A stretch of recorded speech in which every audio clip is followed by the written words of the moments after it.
Being defensive, attack is the best defense. So why does one become defensive? कोई अपने आप को क्यों रक्षा करना चाहेगा?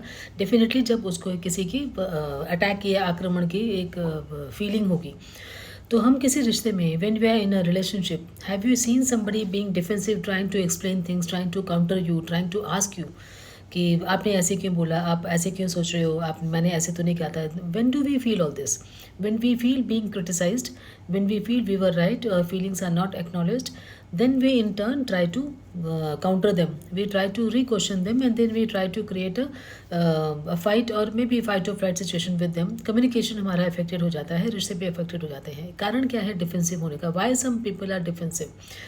अगेन चाइल्डहुड ट्रॉमा, जीनोग्राम, घर में एटमॉस्फेयर कैसा रहा, आप पे कितना भरोसा किया गया बचपन में, आपको कितना सही दिशा दिखाई गई.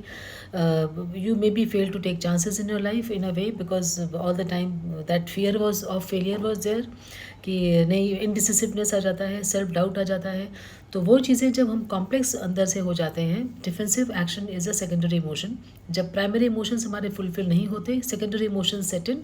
डिफेंसिव प्राइमरी इमोशंस है love, care, shelter, affection, attention. So then when these are not fulfilled, secondary emotions like defensive, anger, anxiety, ये सब आ जाते हैं, डिप्रेशन वगैरह. तो डिफेंसिव इंसान को सबसे पहले कूलली हैंडल करें, काउंटर न करें. उनको ये बोलें कि नहीं, हमें आप पे भरोसा है, सोल्यूशन पे ध्यान दें. Do not see the emotions of the person. Where we fail, we see the emotions of the person. Why are you being defensive? हम शैलोनेस में आ जाते हैं, हम सुपरफिशियली उस चीज़ को हैंडल करते हैं. वो ना करें.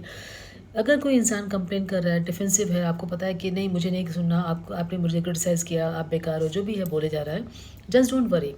सॉल्यूशन पे ध्यान दें कि प्रॉब्लम क्या थी, कहाँ से ये बात शुरू हुई. एंड दूसरी बात, क्रिटिसाइज सीधा ना करके एक रिक्वेस्ट के टोन पे करें कि या सजेशन के टोन पे करें कि you can do this, do you feel this is correct और do you feel this is correct. उसको फ्रीडम ऑफ डिसीजन दें so that we are not encroaching the privacy of the person and making him feel that he is being attacked. हम उनके घर में जाके उनके ऊपर हावी नहीं हो रहे हैं, हम उनको उनकी स्पेस दे रहे हैं, उनको रिस्पेक्ट कर रहे हैं. सेल्फ एस्टीम हाई होना ज़रूरी है. सेल्फ एस्टीम जब लो होता है, अपने पे शक है, सेल्फ डाउट है, the person will certain be defensive. वो पास सिचुएशंस ले आएंगे, आपके ऊपर अटैक करेंगे, आपको छोटा दिखाने की कोशिश करेंगे कि ओ नहीं, आप में ही गलती थी, because since you criticise me, no you don't deserve to be happy, now I will make your life hell. Sorry to say this, but this is the truth. तो उस इंसान की साइकोलॉजी समझें, आप उनके बातों में न फंसें. याद रखिए, do not get entangled with that person what he is saying और she is saying. Just be solution oriented because you want to correct that person, to be correction oriented. Be solution oriented. इस फिक्र या चिंता में न रहे कि मेरे को 4 बातें सुननी पड़ गई या मेरा काम तो अच्छा था, मैंने उल्टा उनसे सुना. Just don't worry about it. So I hope now we can handle the defensive people and we understand their psychology better. Why is one being defensive? जब उनको बचपन में या कई सिचुएशंस लाइफ में ट्रस्ट नहीं दिखाया गया, उनको डिसीजन बनाने की छूट या वो नहीं दिखाया गया कि तुम कर सकते हो, एंड क्रिटिसिज्म बहुत मिला, तो वो एक फाइटर की तरह हो गए, रेबेलियस भी हो गए एंड डिफेंसिव हो गए. वो बात में झड़प पड़ते हैं, स्नैपिंग करते हैं या साइलेंट हो जाते हैं. वो भी है डिफेंसिव होने का एक तरीका. कम्युनिकेशन, जैसे मैं बोल रही हूँ, फाइट और फ्लाइट पे आता है, तो वो हमें ध्यान देना है. And how to handle that person? Just be solution oriented. Do not take it personally. Just try to help that person and come out of that situation और solution पे ध्यान दें, न कि उस इंसान की पर्सनालिटी पे या स्टेट ऑफ माइंड पे उस टाइम पे वो डिफेंसिव है.